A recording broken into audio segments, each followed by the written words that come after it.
Hello student, welcome to my new video. आज का video class 10th के स्टूडेंटों के लिए बहुत ही ज़्यादा इंपॉर्टेंट है क्योंकि हम पढ़ने वाले हैं क्लास 10th मैथ और क्लास 10th मैथ में प्रश्नावली 4.3 को हम पढ़ने वाले हैं। याद रखेंगे इस प्रश्नावली का ये दूसरा लेक्चर है और आज के इस वीडियो में हम तीसरे प्रश्न से हम शुरू करेंगे आज का ये वीडियो और पूरी तरीके से इस प्रश्नावली को हम आज के इस वीडियो में ही कंप्लीट करने वाले हैं। याद रखेंगे लेक्चर 1 था, उसमें हमने इन सभी को सॉल्व कराकर हमने दिखा लिया था। क्या क्या सॉल्व किया था ये मैं आपको पहले बता दे रहा हूं। यहां से हमने शुरू किया था, पहले प्रश्न का 3 प्रश्न है, ये टोटल चीज हमने सॉल्व करके बता दिया था। अगर आपने नहीं देखा है तो मैं आपसे रिक्वेस्ट करूंगा कि आप जरूर लेक्चर 1 को जरूर देख लीजिएगा। देखने का 2 तरीका है, डिस्क्रिप्शन बॉक्स में लिंक है, आप चाहें तो वहां पे मैथ पे लिंक पे क्लिक करके सीक्वेंस वाइज आप अपनी स्टडी कर सकते हैं। दूसरा तरीका ये है, आप लिखेंगे क्लास 10th मैथ प्रश्नावली 4.3 ब्रदर सर, इतना लिख कर सर्च करेंगे, वीडियो आपको मिल जाएंगे। ठीक है ना। चलिए अब इसको हम सॉल्व करते हैं, समझते हैं। देखिए इस प्रकार का जब हमें प्रश्न देता है तो अभी इससे पहले जब हमने क्वेश्चन को सॉल्व किया था पहला और दूसरा, तो उसमें हमें समीकरण द्विघात समीकरण दे रहा था, तब हमसे पूछ रहा था कि अस्तित्व है या नहीं है। इसमें क्या है कि इसमें हमें समीकरण नहीं दिया है, हमें समीकरण बनाना है और उसके बाद भी हम तब जाकर हमें पता भी करना है कि मूलों का अस्तित्व है या नहीं है। ठीक है, तो चलिए हम देखते हैं। पहला क्वेश्चन कह रहा है कि क्या एक ऐसा आम का बगिया बनाना संभव है जिसकी लंबाई चौड़ाई से 2 गुनी हो और उसका क्षेत्रफल 800 मीटर स्क्वायर हो, तो उसकी लंबाई और चौड़ाई ज्ञात कीजिए। अच्छा, हमसे लंबाई और चौड़ाई ज्ञात करने को कह दिया। ठीक है जी, हमने बात समझ लिया, लंबाई चौड़ाई ज्ञात करना है। सबसे पहले कह रहा है कि एक आम का बगीचा बनाना संभव है और संभव है जिसकी लंबाई कह रहा है चौड़ाई से 2 गुनी हो। तो मान लेते हैं एक आम का ये बगिया है, तो इसकी ये लंबाई है, ठीक है, और ये क्या है, चौड़ाई है। ठीक है, ये इतनी बात हम समझ गए, ये लंबाई है, ये चौड़ाई है। तो कह रहा है कि जो लंबाई है वो चौड़ाई की 2 गुनी है। तो सबसे पहली बात तो हमें ये मानना होगा कि यदि चौड़ाई x है, तो कह रहा है ना लंबाई जो है चौड़ाई की 2 गुनी है, चौड़ाई जितनी होगी उसकी 2 गुनी। तो चौड़ाई यदि x हमने मान लिया तो लंबाई कितनी होगी, लंबाई 2x हो जाएगी, इसकी 2 गुनी हो जाएगी चौड़ाई की। चौड़ाई x है तो ये 2x हो जाएगा, सही है ना। तो कह रहा है इतनी बात हमने समझ लिया। उसके बाद कह रहा है कि उनका क्षेत्रफल इतना है, मतलब लंबाई और चौड़ाई इन दोनों का अगर हम क्षेत्रफल मतलब बगिया का क्षेत्रफल देखें तो 800 मीटर स्क्वायर है। तो सबसे पहली बात हम यहाँ पे लिखेंगे माना, याद रहेगा ना, ये बगिया का क्षेत्रफल कितना है, 800 मीटर स्क्वायर है। तो सबसे पहली बात हमें यहाँ पे लिखना होगा कि माना कि बगिया की लंबाई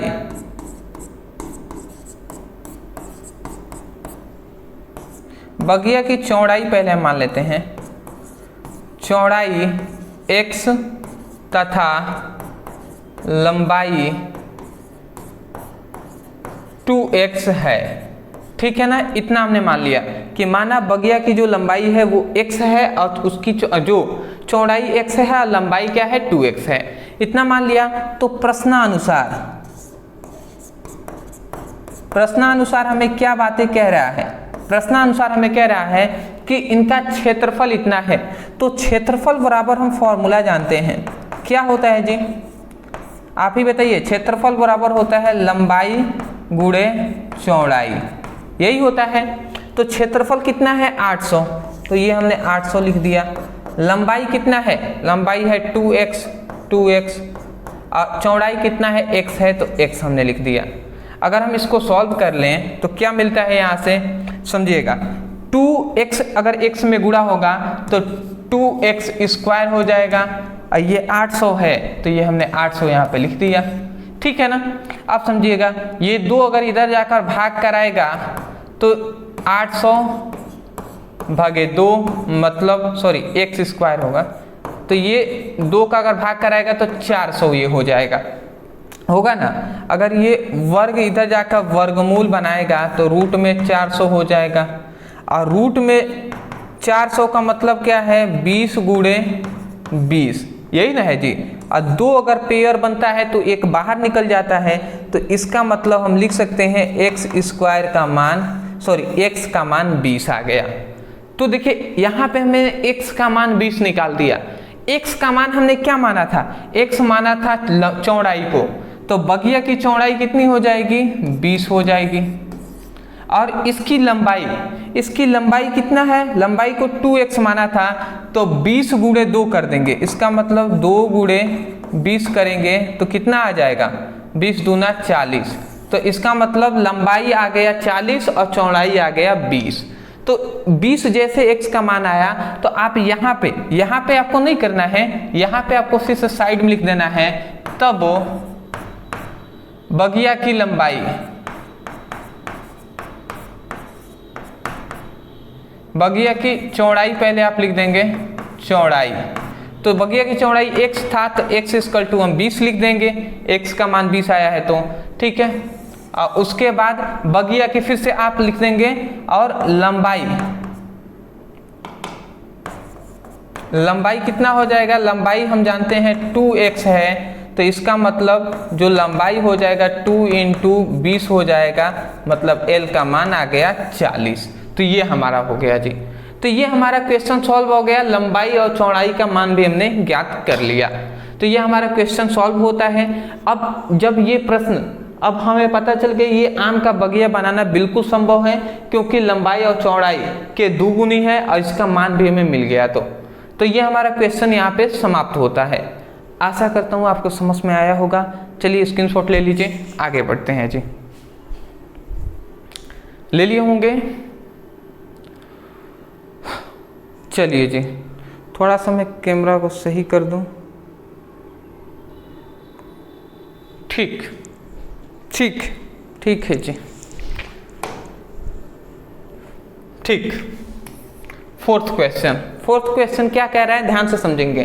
कह रहा है कि क्या निम्न स्थिति संभव है। पहले हमसे पूछ दिया कि ये स्थिति संभव है, और यदि संभव है तो उनका वर्तमान आयु ज्ञात कीजिए। ठीक है, अब क्या स्थिति है कि 2 मित्रों की आयु का योग 20 वर्ष है और 4 वर्ष पूर्व उनकी आयु का गुणनफल 48 था। तो यह हमारा क्वेश्चन है।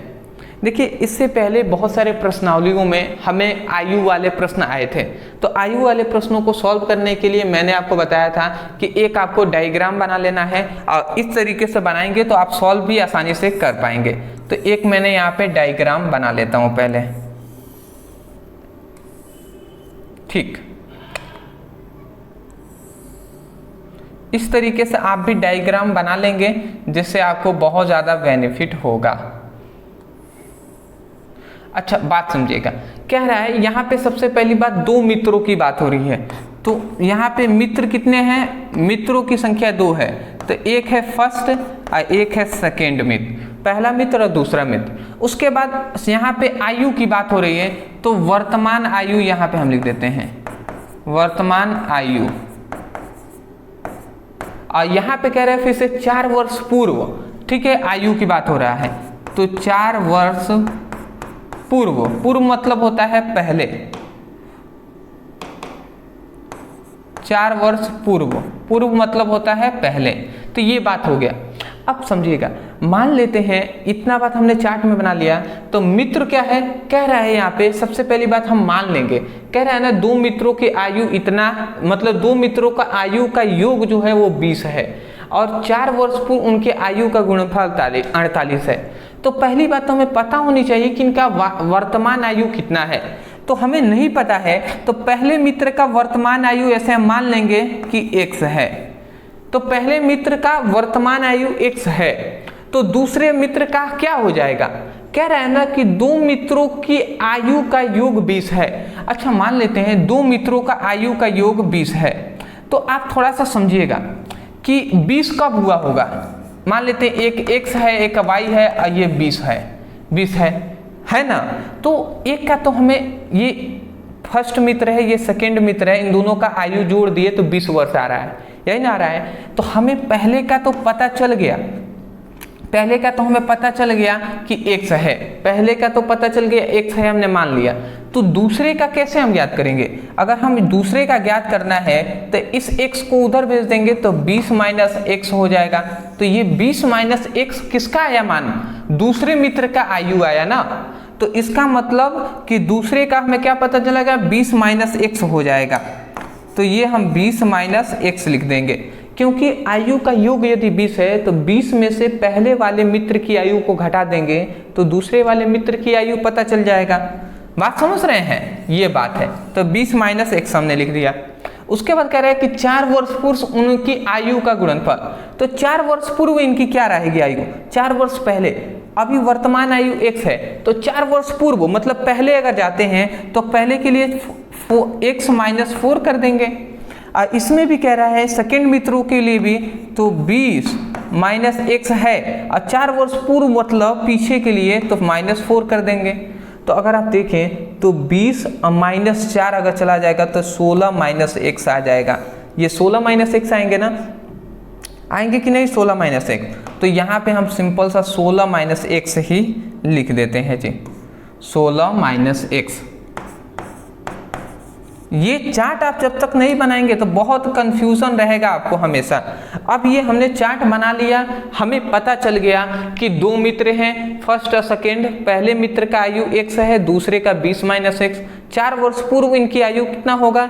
x माइनस 4 हो जाएगा, दूसरी की 16 माइनस x हो जाएगा। तो इससे हमें कंफर्म पता चल गया। अब पता चल गया तो अब हम देख लेते हैं जी। कह रहा है कि 2 मित्रों की आयु का योग 20 है। तो 2 मित्र कौन कौन से हैं? यही दोनों हैं। तो इनके आयु, पहले का वर्तमान आयु है x, ठीक है ना। यहाँ पे हम लिख देंगे प्रश्नानुसार पहले की वर्तमान आयु है x और दूसरे का 20 माइनस x। इनका योग क्या है? 20 है। यही कह रहा है कि 2 मित्रों का वर्तमान, 2 मित्रों की आयु का योग 20 है। तो इनके आयु को अगर हम जोड़ देते हैं तो 20 आएगा। इतना हमने कर दिया।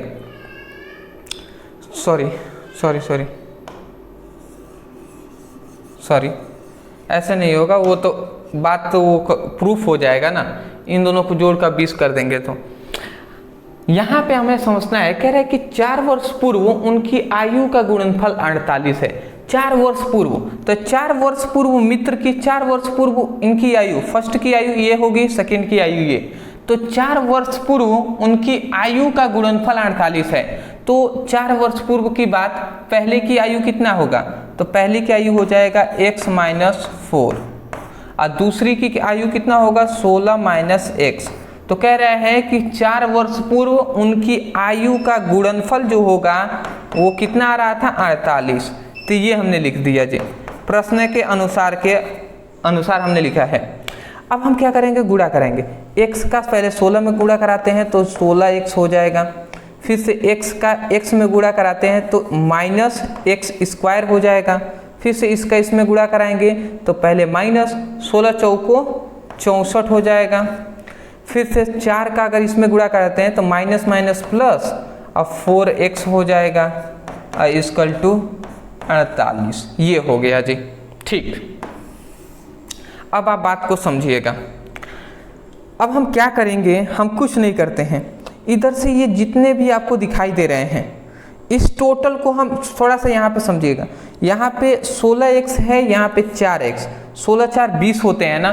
तो इसको हम लिख देंगे माइनस एक्स स्क्वायर माइनस 64 और प्लस 20x इक्वल टू 48। इतना हो गया जी, माइनस एक्स स्क्वायर माइनस 64 और 16 4 20x प्लस में 48, इतना हो गया।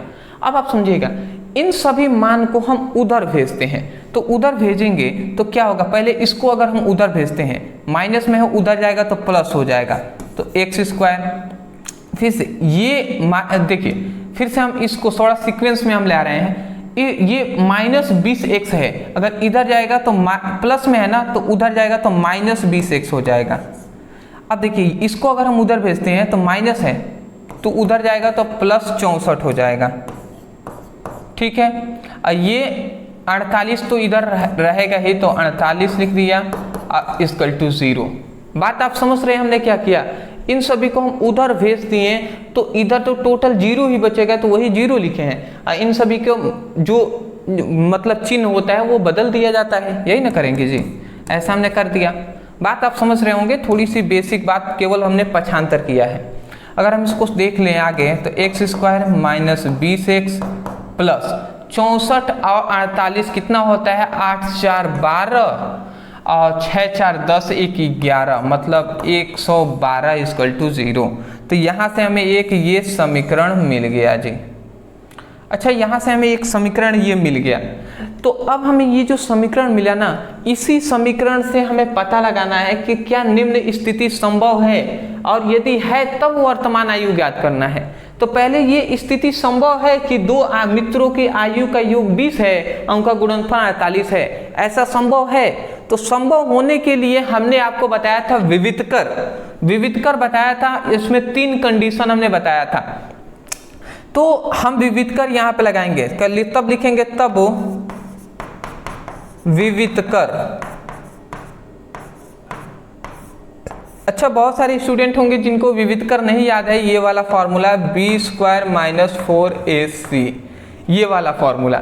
यदि ये वाला फॉर्मूला याद नहीं है तो लेक्चर 1 जरूर आप देख लीजिएगा, तभी आपको ये समझ में आएगा। अब देखिए, यहाँ से हमें b² माइनस 4ac का मान निकालेंगे। सबसे पहली बात, यहाँ पर a का मान, अगर कोई पूछ दे कि a का मान क्या है तो आप क्या बोलेंगे, यहाँ पे कुछ नहीं है, 1 है तो 1 हम लिख देंगे। b का मान यहाँ से बोलेगा तो कोई -20 आप बोल देंगे, और c का मान कोई बोलेगा तो आप क्या कह देंगे, 112, इतना कह देंगे। अब इसको अगर हम सॉल्व करें, ठीक है ना,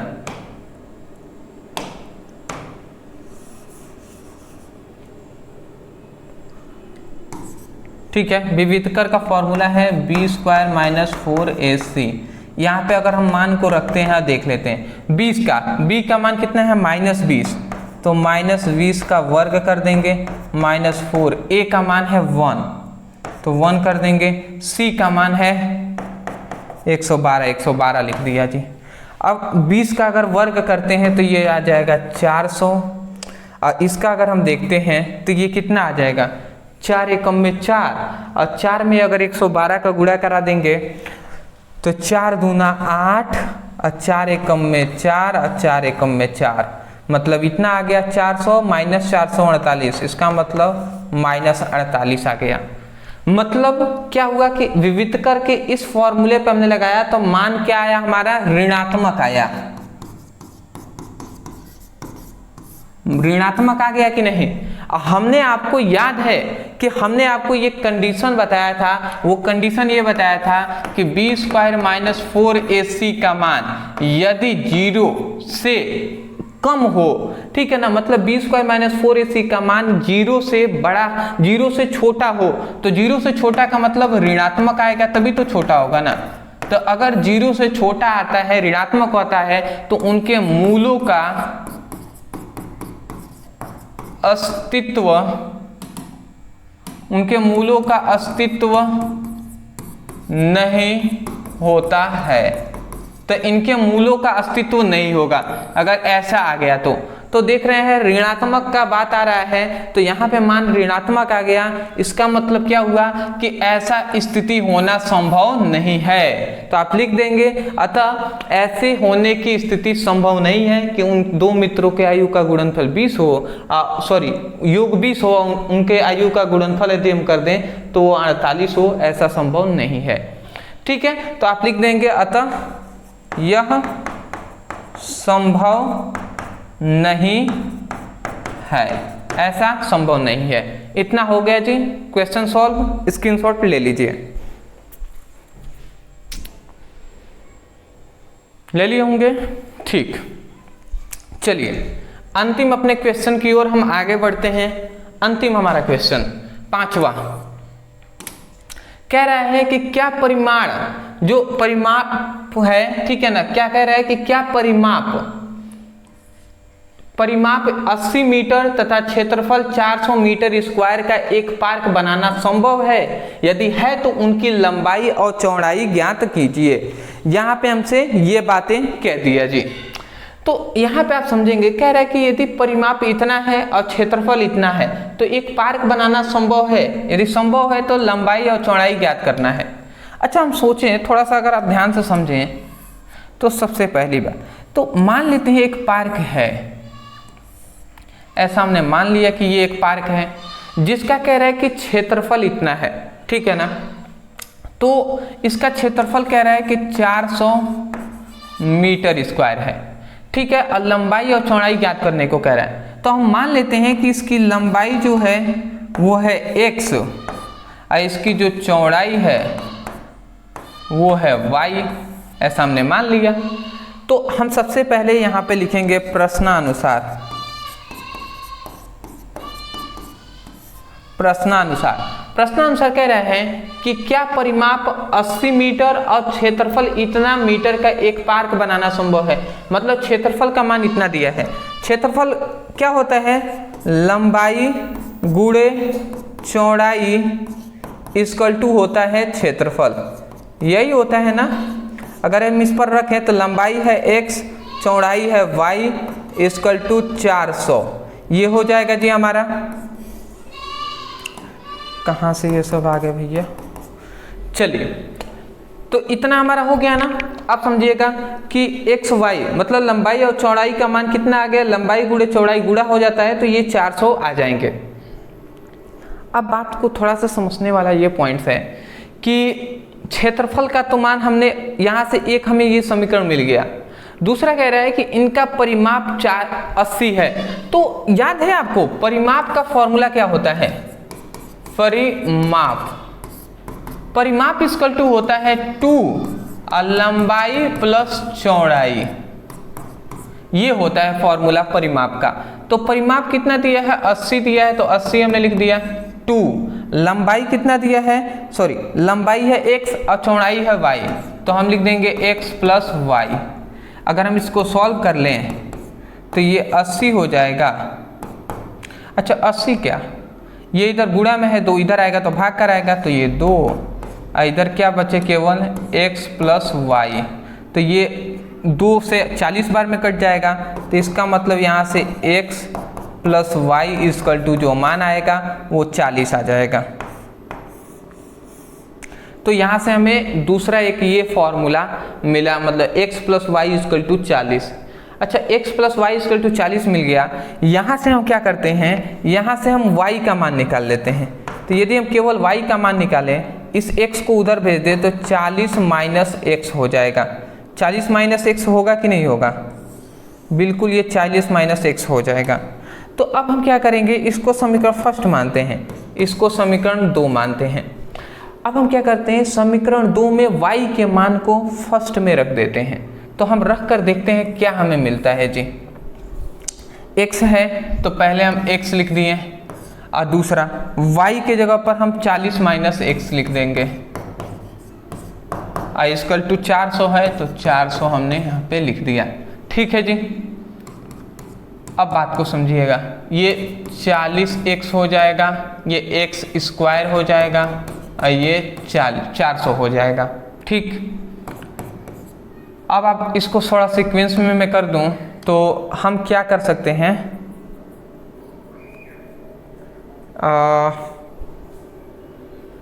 हाँ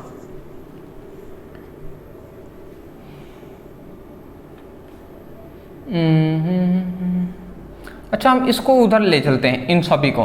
तो इसको अगर हम उधर भेजते हैं तो इधर माइनस में उधर आएगा तो प्लस x स्क्वायर हो जाएगा।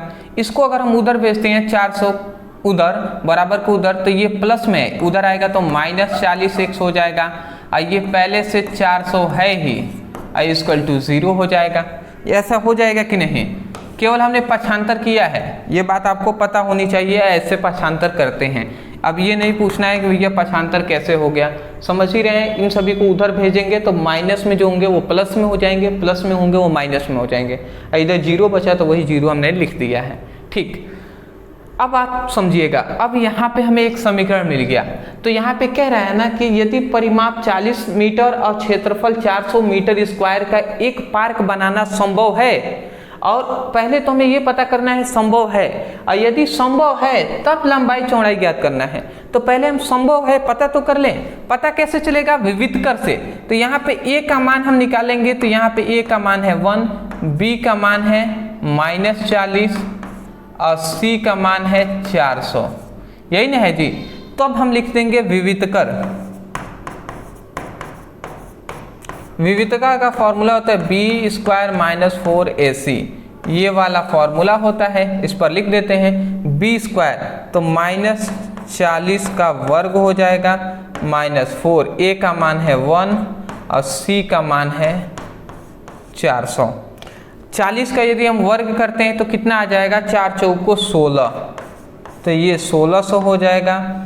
और ये कितना हो जाएगा? 4 चौको 16, तो ये भी तो 1600 हो जा रहा है। तो ये अगर 1600 में 1600 चला गया तो 0 आ गया। तो देखिए यहाँ पे हमें क्या पता चला कि b² - 4ac का मान जो आया है वो 0 आया है। तो अगर b² - 4ac का मान b² - 4ac का मान यदि 0 आता है तो कंडीशन ये होता है कि दो समपाती वास्तविक मूल होंगे, मतलब दो एक समान वास्तविक मूल ही होंगे। ठीक है, तो ऐसा तो हमने पता चल गया। तो आपको याद है ये लेक्चर 1 में हम इन सभी के बारे में डिस्कस किया है कि विविधकर क्या होता है, ये सब क्या होते हैं। तो आपने लेक्चर 1 देखा होगा तो समझ में आ रहा होगा। तो आप समझिएगा, इतना आ गया तो अब हम क्या करेंगे? अब कुछ नहीं करेंगे। जब हमें इतना पता चल गया कि 0 आ रहा है तो अब हमें ये बनाना संभव है, तो बिल्कुल है, ये बात पता चल गया। और यदि है तो इनकी लंबाई चौड़ाई ज्ञात कीजिए। तो लंबाई चौड़ाई क्या करेंगे, कैसे ज्ञात करेंगे? इस समीकरण से हम क्या करेंगे? श्रेष्ठाचार मेथड लगा देंगे।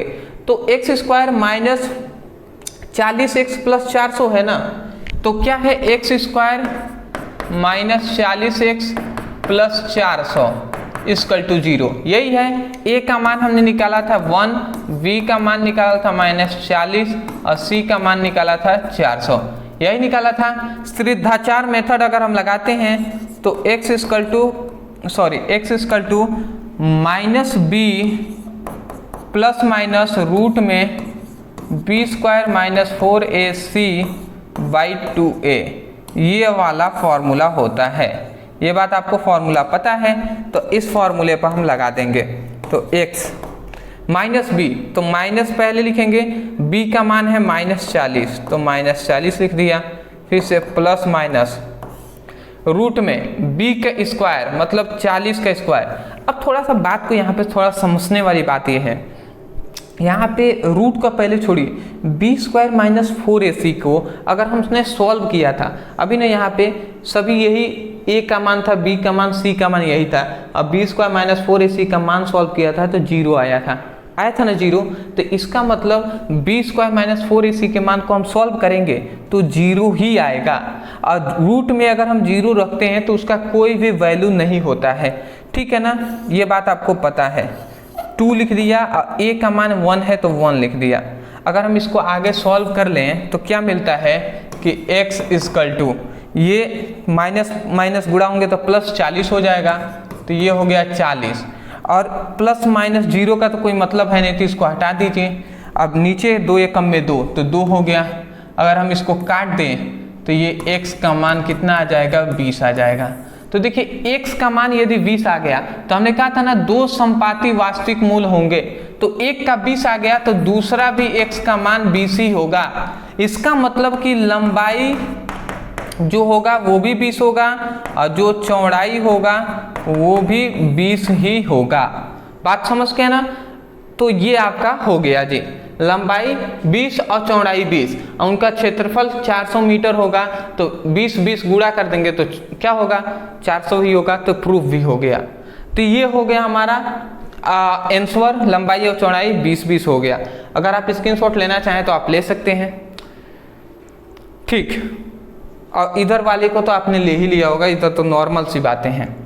ठीक, तो मैं आशा करता हूँ दोस्तों आज का ये वीडियो आपको बहुत ज़्यादा पसंद आया होगा और ये जो हमारा समीकरण है जो प्रश्नावली है ये पूरी तरीके से आज कंप्लीट होता है और इसी के साथ जो हमारा द्विघात समीकरण है ये भी कंप्लीट होता है। अब हम न्यू एक्सरसाइज को स्टार्ट करेंगे 4 मतलब प्रश्नावली 5.1 को हम स्टार्ट करेंगे, उसको हम जानेंगे। अदरवाइज वीडियो पसंद आया है तो मैं यही कहूँगा वीडियो पसंद आया है तो वीडियो को लाइक करके चैनल को सब्सक्राइब कर दीजिएगा। कोई प्रश्नावली यदि समझ में ना आए तो आप केवल यूट्यूब पे लिखेंगे क्लास 10th मैथ प्रश्नावली 4.3 ब्रदर सर, इस तरीके से लिखकर सर्च करके कोई भी प्रश्नावली आप हमसे पढ़ सकते हैं और डिस्क्रिप्शन बॉक्स में लिंक दिया ही गया है तो वहाँ से भी आप चाहें सीक्वेंस वाइज पढ़ाई कर सकते हैं।